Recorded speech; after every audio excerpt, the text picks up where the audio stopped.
Hello दोस्तों, PCS वाला में आप लोगों का स्वागत है। तो चलिए हम लोग आज स्टार्ट करते हैं। भारत का अपवाह तंत्र, ड्रेनेज सिस्टम ऑफ इंडिया। तो ड्रेनेज सिस्टम ऑफ इंडिया जो पढ़ेंगे तो इसमें एक क्वेश्चन बन सकता है। ठीक है, तो क्वेश्चन को हम लोग सॉल्व करेंगे उससे पहले इसमें देख लेते हैं क्या क्या टॉपिक इसमें हो सकता है। वैसे ड्रेनेज सिस्टम ऑफ इंडिया लिख के सिर्फ उसमें ब्रैकेट में सिलेबस दिया हुआ है हिमालयन ड्रेनेज सिस्टम और पेनिनसुलन ड्रेनेज सिस्टम, लेकिन ये तो टाइप है इसका। तो सबसे पहले जानेंगे कि ड्रेनेज सिस्टम है क्या, होता क्या है। टाइप्स तो देखेंगे ही, उसके बाद इसका पैटर्न देखेंगे, माने इसका प्रतिरूप क्या है, कितने प्रतिरूप में कितने तरह का होता है ये। फिर एक इसी का टॉपिक है रिवर लिंकिंग प्रोजेक्ट, इसके बारे में भी जानेंगे। फिर नदियों का महत्व हमारे जीवन में, और एक जो यहाँ पर टॉपिक नहीं लिखा हुआ है वो है नदी प्रदूषण। ठीक है, एक है नदी प्रदूषण, नदी प्रदूषण, ये भी एक टॉपिक हो सकता है। तो अब देखिए इसमें जो क्वेश्चन बन सकता है वो क्या बन सकता है। क्वेश्चन कि अपवाह तंत्र क्या है, अपवाह तंत्र क्या है,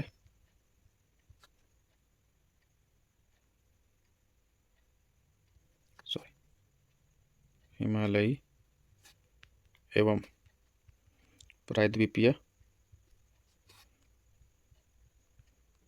अपवाह तंत्र में अंतर स्पष्ट कीजिए, साथ ही नदी जोड़ो परियोजना के महत्व को बताइए।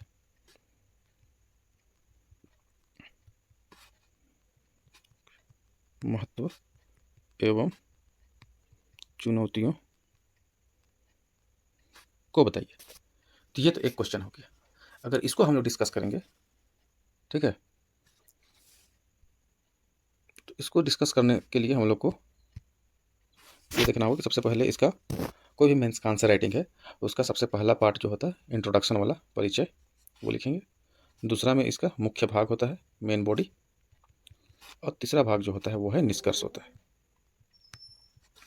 अब इन सबको हम परिचय कैसे डिफाइन करेंगे, मुख्य भाग क्या है, निष्कर्ष क्या है, उसके लिए हमको इसमें देखना होगा कि इस क्वेश्चन का जो है कीवर्ड क्या क्या है। कीवर्ड, तो कीवर्ड अपवाह तंत्र है, ठीक है, और एक अंतर बताना है, और दूसरा नदी जोड़ो परियोजना है। ठीक है, ये तीन कीवर्ड हम लोग के पास है। तो इसी के इर्द गिर्द हमको जो है ये बताना है, पूरा क्वेश्चन आंसर हमको लिखना है। तो इसमें क्या करना है हम लोगों को आंसर लिखने में, सबसे पहले अपवाह तंत्र को हमको डिफाइन करना है। क्या करना है, अपवाह तंत्र को डिफाइन करना है। ठीक है, अपवाह तंत्र का डिफिनेशन इसमें देखिए लिखा हुआ है कि हो सकता है, या इसको आप अपने समझ से निश्चित वाहिकाओं के माध्यम से हो रहे जल प्रवाह को अपवाह कहते हैं, तथा इन अपवाहिकाओं के जाल को अपवाह तंत्र कहते हैं, जैसे गंगा अपवाह तंत्र, ब्रह्मपुत्र अपवाह तंत्र या अन्य अपवाह तंत्र जो भारत में पाए जाते हैं। या इसको ऐसे भी लिख सकते हैं कि किसी भी जलधारा के निश्चित जलमार्ग में प्रवाह होने को अपवाह कहते हैं, तथा इन जलधाराओं, इन अपवाह से निर्मित तंत्र को अपवाह तंत्र कहते हैं।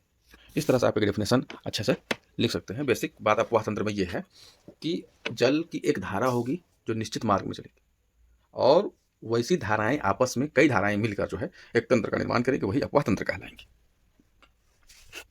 ठीक है, तो ये एक तो इसका डिफिनेशन हो गया, और इसको डिफिनेशन देते हुए यहाँ पर आगे हम लोग जोड़ सकते हैं कि भारत में डिफिनेशन लिखने के बाद यहाँ पर चूंकि आंसर में एक बात और ध्यान देना है कि जो हम लोग इंट्रोडक्शन लिखते हैं तो उसमें आगे हम लोग क्या बात करने वाले हैं मेन बॉडी में, उसका झलक होना चाहिए। और उसमें अगर पैराग्राफ वहाँ पर चेंज करेंगे तो उस पैराग्राफ का जो दूसरे पैराग्राफ में जाएंगे उसका कंटिन्यूटी होना चाहिए। तो हम लोग डिफिनेशन देने के बाद लिखेंगे कि भारत में मुख्य रूप से यहाँ की उच्चावच और संरचना के अनुरूप मुख्य रूप से दो प्रकार के अपवाह तंत्र जो है पाए जाते हैं। हालांकि इस दो प्रकार के अलावा उनके क्षेत्र में बहुत सी नदियां नहीं भी शामिल होती हैं, लेकिन फिर भी इसे दो मुख्य अपवाह तंत्र में बांटा जाता है भारत के अपवाह तंत्र को, जिसमें पहला जो है वो है हिमालयी अपवाह तंत्र। कौन है, हिमालयी अपवाह तंत्र। और दूसरा है प्रायद्वीपीय अपवाह तंत्र। तो देखिए यहाँ पर जो हिमालयी अपवाह तंत्र है उसका एक, जो इस तरह सब खाका शॉर्ट में बना सकते हैं फुट नोट में, लेकिन लिखना इसको जो है तरीके से है। तो एक तो फ्लो चार्ट हम लोग सिर्फ बनाएंगे कि फ्लो चार्ट में क्या बनाएंगे, हिमालय अपवाह तंत्र जिसमें 3 तंत्र है, सिंधु नदी तंत्र, गंगा नदी तंत्र और ब्रह्मपुत्र नदी।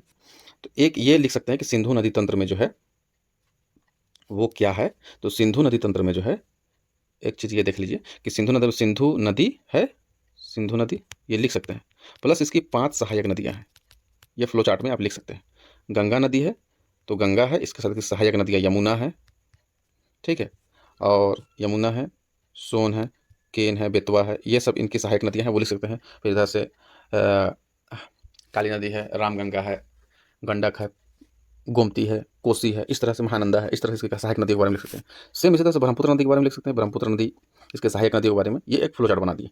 इसके बाद इसमें शुरू में जब लिखेंगे तो हिमालय अपवाह तंत्र के बारे में, तो थोड़ा सा इसका उद्भव कैसे हुआ ये भी बता दें कि जो बेसिकली जो है हिमालय अपवाह तंत्र का जो है, हिमालय अपवाह तंत्र का विकास जो हुआ है वो मायोसीन काल में हुआ है, ठीक है। उस समय एक ही नदी यहाँ पर चलती थी जिसे इंडो ब्रह्म नदी कहते थे, इंडो ब्रह्म नदी कहते थे। और फिर यहाँ पर प्लेस्टोसीन काल में इस इंडो ब्रह्म नदी से 3 धाराएं निकली, एक सिंधु, एक गंगा और एक ब्रह्मपुत्र, ये 3 नदी तंत्र निकले। और फिर इसमें हम लोग जो है जितना भी अभी तक इसका पीटी फैक्ट हम लोग पीटी में पढ़े होंगे, इस सिंधु नदी के बारे में जो बेसिक बात है, कहाँ से निकलती है, किस चीज़ का किन राज्यों से होकर भारत में कहाँ गुजरती है, इनकी सहायक नदियाँ कौन है, सहायक नदियों के बारे में इस तरह से बेसिक एक पैराग्राफ में इसको बताना है। और फिर जो है आगे हम लोग जो है इसी तरीके से प्रायद्वीपीय नदी के बारे में भी सेम चीज़, उसके प्रायद्वीपीय नदी के बारे में हम लोग बताएंगे। देखिए प्रायद्वीपीय नदी के बारे में भी हम लोग जो बताएंगे, तो इसका विकास जो है जनरली टर्सरी पीरियड में हुआ है, इसका टर्सरी पीरियड में, ठीक है, टर्सरी पीरियड में इसका विकास हुआ है। और इसका में भी 3 भाग में इसका विकास हुआ, एक पश्चिम की ओर बहने वाली है जो ये नदियाँ हैं, एक पूर्व की ओर बहने वाली नदियाँ हैं, और फिर जो है उत्तर की ओर बहने वाली नदियाँ हैं, तो ये बताएंगे। उसके बाद इन दोनों अपवाह तंत्र में जो है निम्नलिखित अंतर हैं, ये कहते हुए हम लोग आंसर को मेन बॉडी की शुरुआत करेंगे। तो देखिए इसका अपवाह तंत्र में जो है इसका बेसिक जो है अंतर क्या है कि अंतर निम्नलिखित करके, तो इस तरह से आप पॉइंट में लिख सकते हैं कि हिमालय से निकलने वाली नदियाँ बारहमासी होती है, जबकि प्रायद्वीपीय नदियाँ कैसी होती है, मौसमी होती है ना। हिमालय वाले बारहमासी और प्रायद्वीपीय वाली मौसमी होती है। हिमालय की नदी अधिक लंबाई की होती है क्योंकि यह जो है किससे निकलती है, हिमालय में ग्लेशियर है, हिमनद से निकलती है, तो हिमनद सालों भर उसमें बर्फ है तो पानी निकलते रहता है, तो ज़्यादा लंबी दूरी तय करेगी, जबकि प्रायद्वीपीय नदियाँ कम लंबी होती है, जैसे 1400 किलोमीटर मैक्सिमम गोदावरी की लंबाई है। तो इस तरह से और 2 नदी के एग्जाम्पल दे सकते हैं। तीसरी बात यह है कि तीसरा पॉइंट है कि हिमालय की नदियाँ मार्ग बदलने के लिए, चूंकि यह युवावस्था में है जनरली, तो ये मार्ग बदलती है, बाढ़ आती है, जबकि प्रायद्वीपीय नदियाँ सुनिश्चित मार्ग पर चलती है।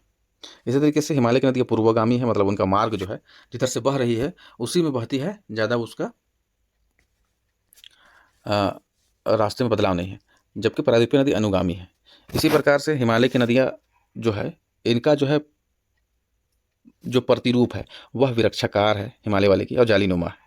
वहीं प्रायद्वीपीय नदी जो है इसका जो प्रतिरूप है प्रायद्वीपीय नदी का, यह समानांतर है और जालीनुमा है ना। देखिए हिमालय वाले में इसका विरक्षाकार है और जालीनुमा, जबकि यहाँ जालीनुमा भी है और समानांतर है, ये अंतर है इसका। उसके अलावा जो है हिमालय नदियों का जलग्रहण क्षेत्र अधिक है, जबकि प्रायद्वीपीय नदियों का कम है, ये अंतर है। हिमालय की नदियाँ चौड़ा और छिछला है, जबकि प्रायद्वीपीय नदी कम चौड़ा और खुला हुआ है। तो इस तरह से अंतर को हमको लिखते जाना है।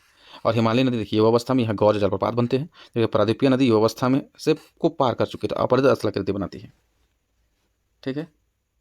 इसी तरह एक ये भी लिख सकते हैं कि जो हिमालय की नदियाँ हैं वो पड़ोसी देशों में प्रवाहित होती है, जैसे सिंधु है, ब्रह्मपुत्र है, सतलज है ना। और प्रायद्वीपीय नदियाँ हैं वो भारत में ही बहती है, ये किसी और दूसरे देश में नहीं बहती है, ठीक है, अंतर हो गया। अब इसमें जो है एक पार्ट जो है वो है नदी जोड़ो परियोजना का।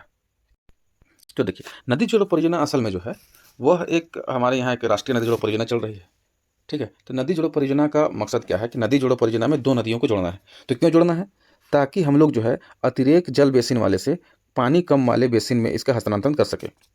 क्यों, तो देखिए क्यों करना है, तो इसमें लाभ क्या होगा, इसका महत्व भी इसमें पता चल जाएगा यहाँ पर कि इसका क्या महत्व है। इसका महत्व में देखिए सूखे की समस्या से निपटने में मिलेगा, बाढ़ नियंत्रण होगा।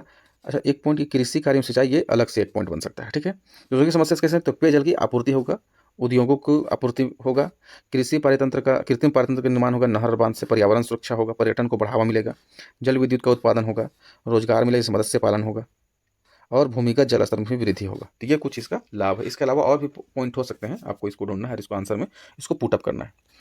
अब देखिए भारत में जो है, अच्छा, इस नेशनल रिवर लिंकिंग प्रोजेक्ट में एक बात आपको ध्यान देना है कि 37 नदियों को जोड़ा जाएगा, जिसमें 14 जो है लिंक हिमालयी नदियों की है और 16 लिंक प्रायद्वीपीय नदियों की है। और इस तरह से गंगा ब्रह्मपुत्र में स्टोरेज डैम बनेगा, गंगा यमुना में को जोड़ा जाएगा, गंगा को पूर्वी सहायक नदियों में साबरमती चंबल नदी को जोड़ा जाएगा। ठीक है, इस तरह से आपका जो है, अगर हिमालयी नदियों में देखा जाए तो महानदी और गोदावरी के अधिशेष पानी को कृष्णा, कावेरी, पेन्नार, वैगी नदियों में स्थानांतरित किया जाएगा। तो ये जो है रिवर लिंकिंग प्रोजेक्ट है, उसके तहत ये काम किया जाएगा। अब देखिए वहाँ पर चुनौतियों के बारे में भी था कि चुनौतियाँ क्या है नदी जोड़ो परियोजना का। तो चुनौतियों से पहले हम लोग जो है थोड़ा सा इसका जो है कुछ हमारे यहाँ जो डेवलपमेंट है नदी जोड़ो परियोजना का, उसको देख लेते हैं कि क्या है। तो देखिए एक हिस्ट्री है इसका, बैकग्राउंड के साथ। पहले बार जो है 1858 में जो है मद्रास प्रेसिडेंसी में नदी जोड़ो परियोजना का प्रस्ताव दिया गया था एक अंग्रेज अधिकारी के द्वारा। ठीक है, जिसमें ईस्ट इंडिया कंपनी का फायदा था। और स्वतंत्रता के बाद 1960 में इंदिरा गांधी तत्कालीन ऊर्जा एवं सिंचाई मंत्री जो के एल राव थे, उनके द्वारा गंगा और कावेरी नदी उत्तरी भारत और दक्षिणी भारत की नदियों को जोड़ने के प्रस्ताव लाया गया था।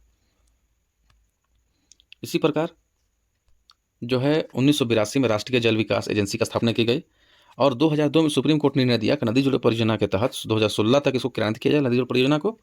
और उसके बाद जो है 2002 में सुप्रीम कोर्ट का निर्णय के बाद 2003 में इसके लिए एक टास्क फोर्स का गठन किया गया।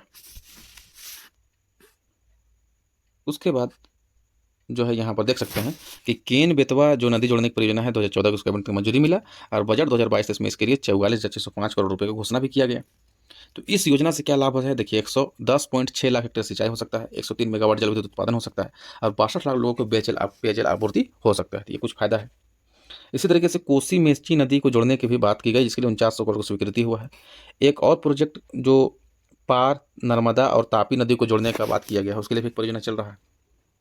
तो इस तरह से जो है ये प्रोजेक्ट है। तो इन पॉइंट को हमको अपने आंसर में लिखना है कि नदी जल परियोजना को जो लाभ है, तो उसको पहले बैकग्राउंड को हल्का सा बताते हुए उसका लाभ को बताते हुए और फिर उसका चुनौतियों को बताना कि चुनौती क्या क्या है। तो इसमें कुछ चुनौती देखिए लिखा गया है। ठीक है, कि विस्थापन और पुनर्वास का समस्या है कि विस्थापन बहुत से लोग होंगे। ठीक है, तो फिर अगर विस्थापन होंगे तो वो कहाँ जाएंगे, उनको पुनर्वास करना। दूसरा, पारिस्थितिकी तंत्र में पर्यावरण का नुकसान होगा, ह्रास होगा, पारिस्थितिकी तंत्र का ह्रास होगा। तो इस पर्यावरणविदों का डर रहता है कि पारिस्थितिकी तंत्र, जैसे केन बेतवा नदी में बताया गया कि वहाँ पन्ना टाइगर रिजर्व जो है उसका जो है 30% भाग जो जलमग्न हो जाएगा। तो वहाँ जो जीव जंतु है, वहाँ पर पेड़ पौधा वनस्पति है, उनका क्या होगा। तो इस तरह से एक जो है उसका वो चुनौती है। तीसरा, एक इसके लागत के बारे में कहा जाता है कि लागत कभी कभी बहुत ज़्यादा आ जाता है, क्योंकि पहले तो इसको एस्टेब्लिश करना है, इसके लिए नहर बनाना है, बांध बनाना है, और फिर वहाँ जो लोग हैं उनको वहाँ से हटा के विस्थापन करना है, फिर पुनर्वास करना है, इसमें लागत बहुत चला जाता है। तीसरी बात है कि समुद्री जलीय पारितंत्र भी प्रभावित होता है। क्यों? क्योंकि नदियाँ जो है मीठा जल जो है समुद्र में ले जाकर खारे पानी में मिलाती है, जिससे वहाँ पर का पानी मृदु हो जाता है, न ज़्यादा खारा होता है न बहुत मीठा होता है, बिल्कुल बीच में रहता है। तो वहाँ पर एक अलग तरह का पारितंत्र बनता है, जहाँ पर विभिन्न प्रकार की वनस्पति और जो है ना जीव जंतु पाए जाते हैं। तो वो एक जो है वहाँ पर का पारितंत्र उससे क्या होगा, प्रभावित होगा। इसके साथ साथ हमारे जो पड़ोसी देशों का जो है उसके साथ हमारा संबंध जो है बिगड़ने का चांसेस रहेगा, और इसका क्या है कि वो विरोध करेंगे। जैसे इसमें जो है हमारा पड़ोसी देश पाकिस्तान है, नेपाल है, बांग्लादेश है, चीन है, इन सब के साथ कहीं ना कहीं क्या होगा, एक जो है विरोध जो है और विवाद जो है बढ़ेगा। तो ये तो एक ओवरऑल इसका जो है एक कॉन्सेप्ट दिया गया इस तरह से। तो अब इसका जो है हम लोग को फिर लास्ट में जो है निष्कर्ष लिखना पड़ेगा। तो निष्कर्ष में यही बताना है कि भारत जो है एक जो है विविधता से भरा हुआ देश है। यहाँ पर जो है कई बड़ी नदियाँ, कई छोटी नदियाँ, लगभग जो है 100 से ज़्यादा जो है बड़ी छोटी नदियाँ यहाँ पर बहती है, और उसका एक अलग महत्व है। तो उसका जो है हमको जो है अपने दैनिक जीवन में, हमारे समाज में, हमारे देश हित में उसका प्रयोग कैसे हो, इसके लिए हमको एक जो है सटीक और उचित नीति बनाने की ज़रूरत है और उसको धरातल पर क्रियान्वित करने की ज़रूरत है। तभी हम जो है हमारे नदियों का जो जल है उसका हम जो है सही तरीके से उपयोग कर पाएंगे। इस तरह से कुछ हमको जो है एक अपना पॉजिटिव आंसर और फ्यूचरिस्टिक आशावादी आंसर जो है भविष्यात्मक आंसर हम लोग को लिखना है। अच्छा, एक बात इसमें और एक्स्ट्रा यहाँ पर दे दिया जा रहा है कि जो नदी प्रदूषण है, तो इससे भी जोड़ के क्वेश्चन आ सकता है। तो नदी प्रदूषण से रिलेटेड जो है कुछ फैक्ट है यहाँ पर दिया हुआ है, आप इसको जो है देख लीजिए कि जैसे CPCB जो 2018 में कहा था, एक रिपोर्ट अपना रिपोर्ट दिया था कि 351 जो है ना प्रदूषित नदियों की पहचान किया था भारत में। इसका मुख्य कारण बताता अनुपचारित अपशिष्ट जल और धार्मिक प्रथाएं, शहरीकरण, उद्योग, इन सब इसका जो है मुख्य कारण बताया था। ठीक है, तो अब इसमें जो है सरकारी प्रयास क्या किया गया है प्रदूषण का। देखिए, जो यहाँ पर नदी प्रदूषण है वो बेसिकली जल प्रदूषण का जो कारण है वही हो सकता है। ठीक है, तो जल प्रदूषण से नुकसान क्या होगा, तो सबसे पहले जो जलीय पारितंत्र है हमारा वो खराब होगा। तो जलीय पारितंत्र में जलीय जीव रहते हैं, उनको जो है नुकसान होगा। अगर जलीय जीव को नुकसान होगा तो वहाँ का पानी क्या हो जाएगा, गंदा हो जाएगा। वहाँ पर बायोलॉजिकल ऑक्सीजन डिमांड होता है, ठीक है, उसका जो है डिमांड घट जाएगा, बढ़ जाएगा, उससे उसका जो है पानी के खराब होने के चांसेस रहता है। या फिर पानी गंदा होगा, फिर उसको यूज करने लायक नहीं रहेगा। तो उस पानी की वजह से, वह पानी जो है नदी का पानी है, उसकी वजह से जो है फ्यूचर में विभिन्न प्रकार की बीमारियों के होने का चांसेस रहता है। तो इसके लिए सरकार प्रयास इसे राष्ट्रीय जल नीति बनाई है। ठीक है, इसमें कानून को कुछ है का प्रावधान है, संस्थाओं को कुछ उसमें पावर दिया गया है। फिर राष्ट्रीय जल मिशन है, फिर राष्ट्रीय स्वच्छ गंगा मिशन है, फिर नमामि गंगे परियोजना है। इस तरह से कई जो है सरकारी प्रयास किए जा रहे हैं नदी प्रदूषण को दूर करने के लिए। उम्मीद है आपको वीडियो अच्छा लगा होगा और ये सेक्शन जो है इन्फॉर्मेटिव लगा होगा। आप कमेंट में हमें ज़रूर बताएं कि वीडियो कैसा लगा। इस वीडियो को लाइक शेयर सब्सक्राइब जरूर करें। Thank you.